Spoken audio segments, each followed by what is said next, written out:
Lectura del libro de los Hechos de los Apóstoles. Teófilo, he tratado en mi primer libro de todas las cosas que obró y enseñó Jesús hasta el día en que, después de haber instruido por el Espíritu Santo a los apóstoles que él había escogido, se subió a los cielos. Mostróse también vivo a sus discípulos después de su pasión, con muchas pruebas, apareciéndoseles durante 40 días y hablándoles del reino de Dios. Y comiendo con ellos, mandóles no salieran de Jerusalén, sino que esperasen la promesa del Padre, el cual dijo: habéis oído de mi boca, porque Juan ha bautizado en agua, mas vosotros seréis bautizados en el Espíritu Santo, dentro de pocos días. Entonces le preguntaron sus discípulos allí reunidos: Señor, ¿restaurarás en este tiempo el reino de Israel?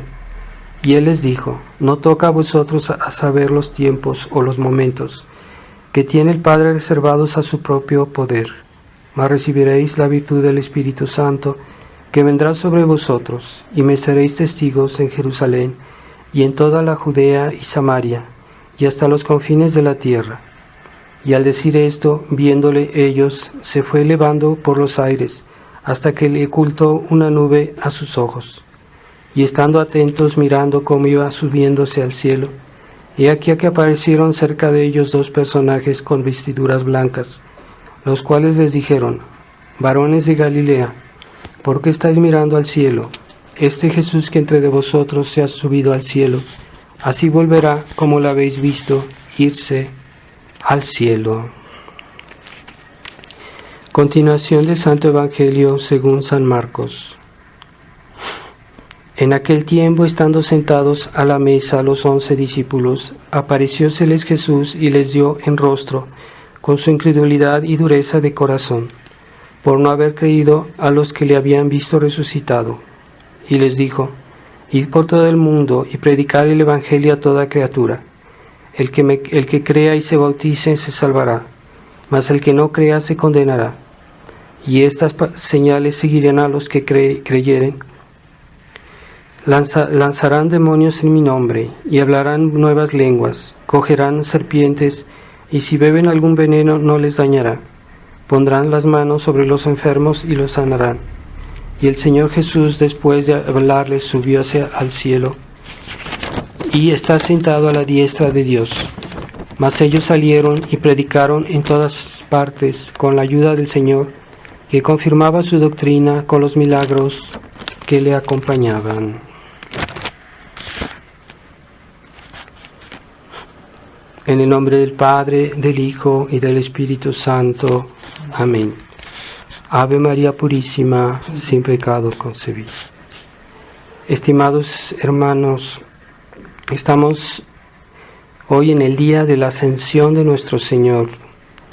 Y este día nos recuerda cómo nuestro Señor terminó su viaje, su vía en esta vida, y regresó al cielo, así como había venido el día de la encarnación, del día de la anunciación a la Virgen María, que estuvo aquí con nosotros en la tierra toda su vida, su infancia, su vida adulta y hasta su muerte y resurrección, y después regresó al cielo para dejarnos claro que estamos en esta vida de paso, para que no nos apeguemos a esta vida y que permanezcamos con ese deseo de un día estar con Él.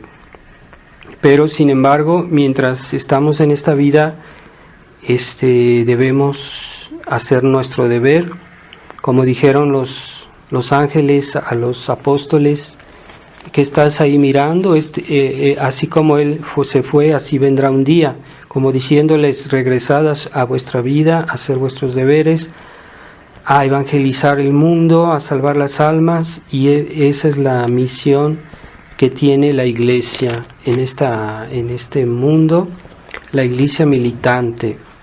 Y nosotros somos miembros de la Iglesia militante, estamos aquí en esta vida dando testimonio de nuestro Señor, de nuestra fe, y por nuestra actitud, por nuestra vida, por nuestra nuestro combate espiritual, nuestras oraciones, estamos tratando de salvar nuestras almas y también de agrandar la iglesia. Por eso se dice que la iglesia en este mundo es la iglesia militante.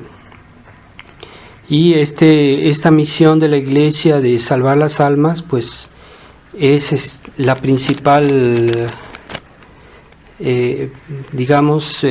fuera de la gloria, además dentro de la gloria de Dios es lo más importante, salvar las almas. Hoy la Iglesia del Concilio Vaticano II nos quiere hacer creer que estamos aquí para hacer nuestra voluntad, para hacer nuestro gusto, y que no debemos someternos a la ley de Dios, al mandato de nuestro Señor, que dijo, como hemos oído hace un momento, id a evangelizar todas las naciones, aquellos que creerán se salvarán y aquellos que no creerán se condenarán.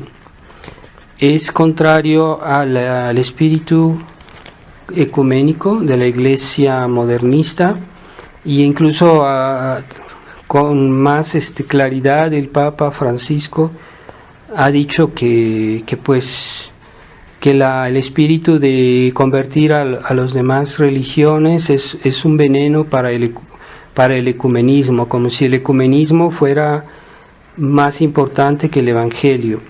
El Evangelio, nuestro Señor nos dice claramente que pues Él vino a la tierra para salvarnos, no solo a algunos, sino a todos. Él murió por todos los hombres, aun si no todos lo aceptarán, no todos lo han seguido, pero Él murió por todos. Así que si empezamos a sacrificar la misión de la Iglesia por el bien del dicho ecumenismo, estamos contrariando a nuestro Señor. Entonces el Papa Francisco ya no es la primera vez que contraría directamente pues la enseñanza bíblica y la enseñanza de la fe de la Iglesia. Así que no es esa nueva doctrina la que debemos seguir. Nosotros seguimos la doctrina de nuestro Señor, la doctrina de la Iglesia, que siempre no hizo más que continuar esta misión evangélica de nuestro Señor, así como les dijo nuestro Señor, ir a evangelizar a todas las naciones, pues es lo que hicieron los apóstoles, que eran los primeros hombres de iglesia, y todos los primeros cristianos también eran apostólicos, en el sentido de que trataban de convertir a los demás. Es en los primeros años de la iglesia donde hubo más expansión, más fecundidad, porque había más fe, pero también había más santos, había más mártires, y esa es realmente el deseo de Dios, de que las almas se conviertan y que sean atraídas a la verdad. Predicar el Evangelio es la verdad de Dios, esa verdad que hoy ya no existe. Para la iglesia modernista, la verdad, cada quien tiene su verdad, no hay una verdad en la cual debamos creer y a la cual debemos someternos todos. Entonces, cuando alguien quiere hablar de la verdad, se le tacha de una persona presuntuosa, orgullosa, como que pretende tener la verdad a pesar de los demás. Pero nosotros no pretendemos tener la verdad, sino simplemente someternos a ella, esa verdad que nuestro Señor predicó, que nuestro Señor enseñó, que es la verdad de Dios, y no es nuestra verdad, porque cuando hoy se dice cada quien tiene su verdad, pues es como decir cada quien tiene su opinión y cada quien tiene derecho a seguir su opinión, pero no a someterse a la verdad que está arriba de todos. Y esa opinión o esa verdad, entre comillas, de cada quien, pues es simplemente un acto de soberbia, de insumisión a Dios, a la enseñanza de Dios.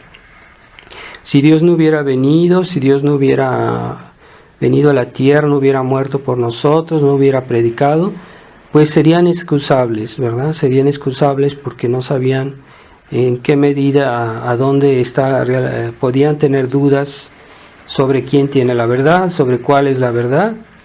Pero una vez que Dios vino a la tierra y nos enseñó y nos dio su enseñanza por medio de la iglesia, entonces ya no hay excusa, ya no hay razón de buscar otra religión o hacerse su propia filosofía, su propia opinión sobre esta vida, sobre lo que pasará después de esta vida. Eso es ya soberbia.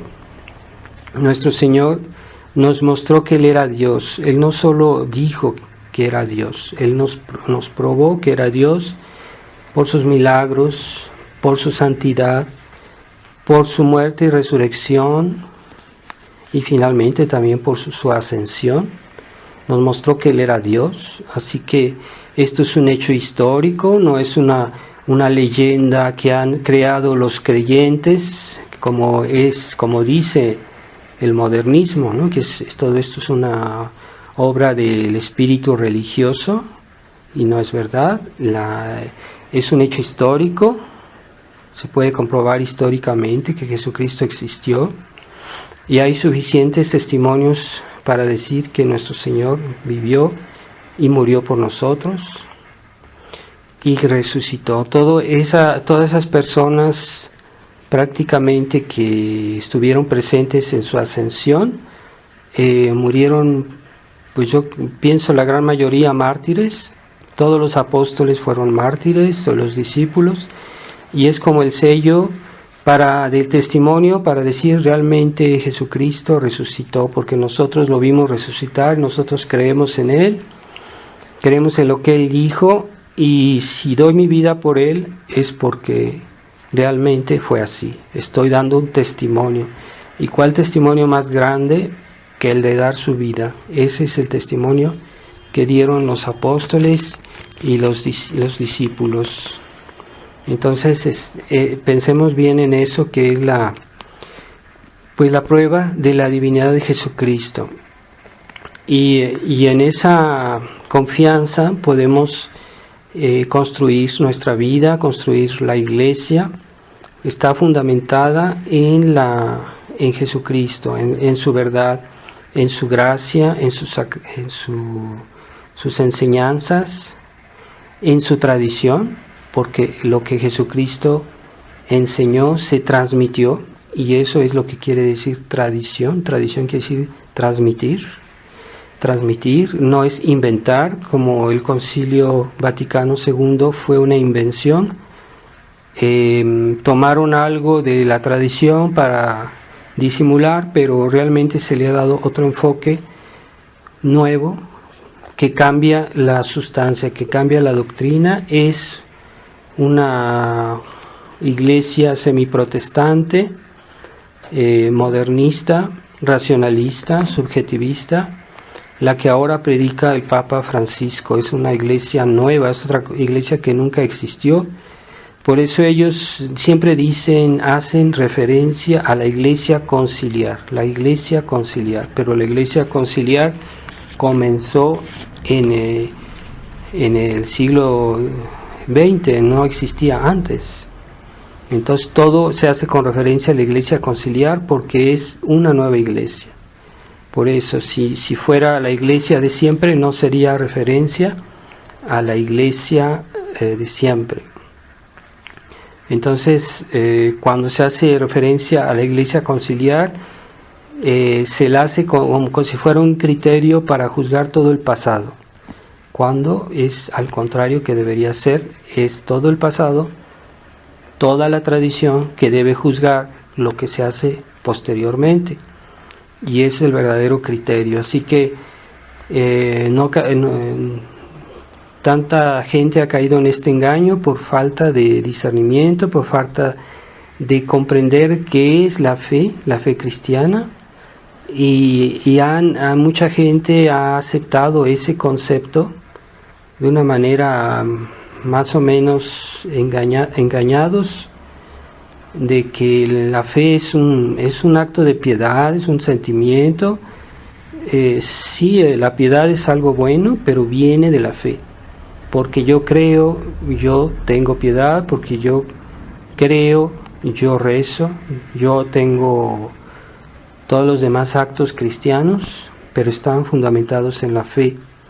Entonces, si muchos cristianos han terminado por creer en eso, que la fe es un acto de piedad, una especie de sentimentalismo, y no es así. Ese es el engaño que han caído muchos, y debemos tratar de curar en nosotros si hay algo de esto, ¿verdad? Porque eso viene de muchos años y a veces estamos contaminados de ciertas ideas en ese sentido. Hay muchos cristianos que piensan que todos los hechos de los primeros siglos de la Iglesia eran como leyendas, que son cosas muy cuestionables, y todo es cuestionable, y no es así. Históricamente se puede probar que Jesucristo existió, que los apóstoles existieron. Es un hecho histórico, no es la resurrección de Cristo, no es una especie de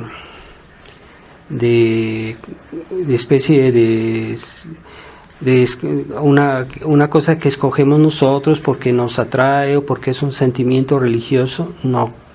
La resurrección de Cristo es un hecho histórico, y ese hecho histórico es algo que equivale a cualquier otro hecho histórico, no es una imaginación o una leyenda. Y eso es lo que muchos católicos han terminado por aceptar, esa mentalidad de cuestionar demasiado.